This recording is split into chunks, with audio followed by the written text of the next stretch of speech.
Bismillah ar-Rahman ar-Rahim, alhamdulillahi rabbil alameen, wa salatu wa salam ala rasulillah wa ala alihi wa sahbihi ajma'in. Welcome to episode 6 of this series, Leadership Lessons from the Sunnah of the Prophet sallallahu alaihi wasallam. The Prophet sallallahu alaihi wasallam one time stood up in prayer at night, so much so until his feet became swollen. So he was told, Allah has forgiven all of your previous sins and forthcoming sins. In other words, why are you praying all these extra prayers? This voluntary extra prayers. Allah has already forgiven all your previous sins and your forthcoming sins. Allah has already forgiven you. Why are you praying all this extra prayer? So the Prophet ﷺ responded, he said, shouldn't I then be a thankful servant?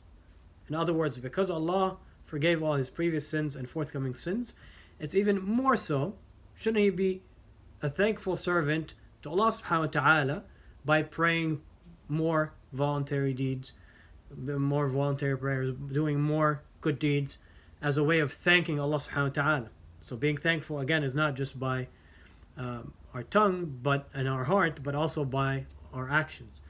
So the leadership lessons that we learn from this hadith is that the Prophet ﷺ, and a good leader, a true leader, holds himself to the highest standards. A true leader holds himself to the highest standards. And a good leader also is appreciative and is grateful, not just with words, but also with actions. A good leader appreciates the good that exists. They appreciate the good that others do. He appreciates the blessings that Allah has given him.